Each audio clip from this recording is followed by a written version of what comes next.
Have you ever noticed how you can be completely serious about changing your life one night and then wake up the next morning and do the exact same things again? Not because you forgot, not because you don't care, but because something quietly pulls you back. It's a normal day. You wake up, not too early, not too late.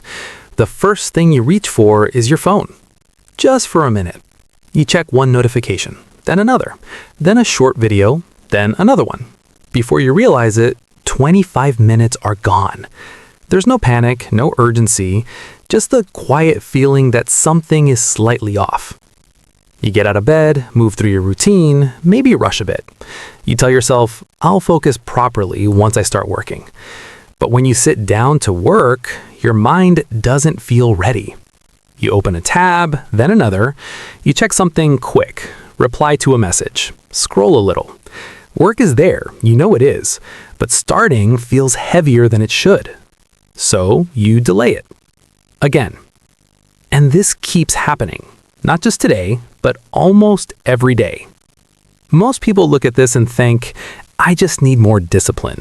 But that's not actually what's happening.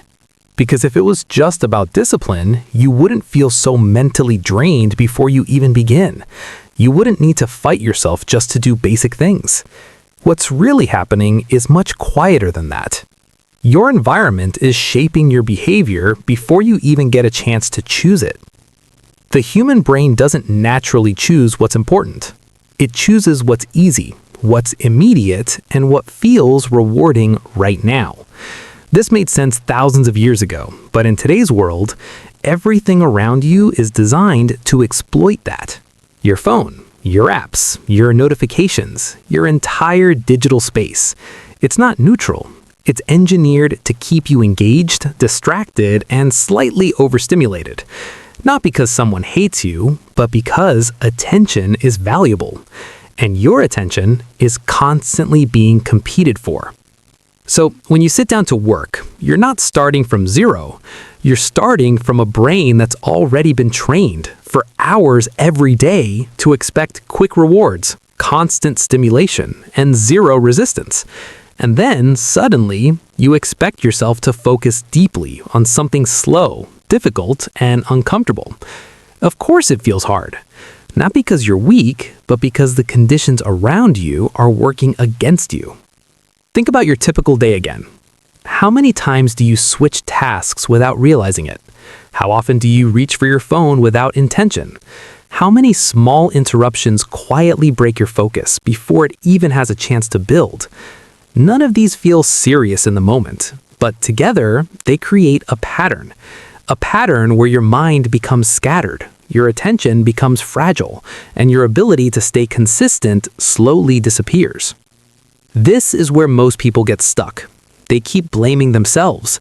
They think, I'm just not disciplined enough. I need to try harder. I need more motivation. But trying harder inside a broken environment just leads to exhaustion. You end up in a cycle where you push yourself for a few days, feel drained, then fall back into the same habits again. Not because you failed, but because nothing around you actually changed. And over time, this does something deeper. It slowly changes how you see yourself.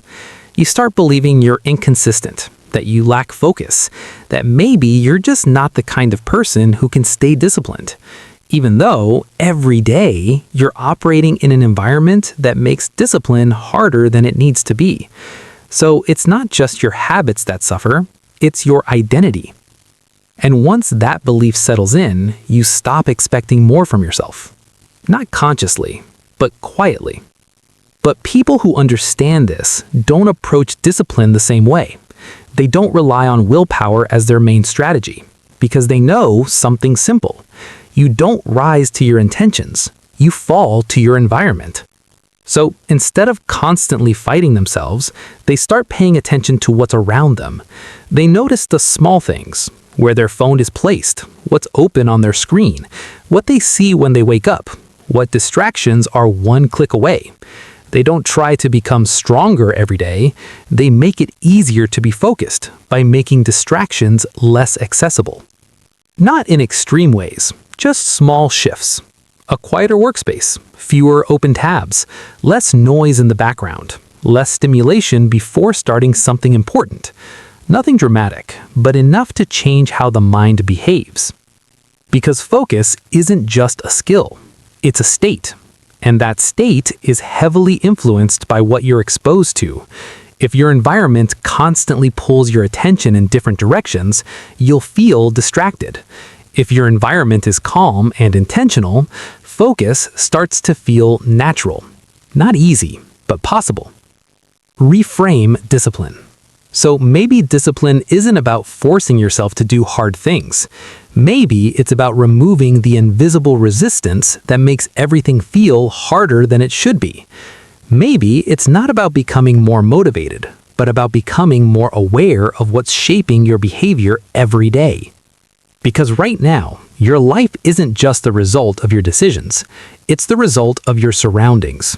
What you see, what you touch, what interrupts you, what pulls your attention without asking, and most of it you didn't consciously choose. So the next time you feel like you're lacking discipline, pause for a moment, and instead of asking, "What's wrong with me?" ask something slightly different. What around me is making this harder than it needs to be?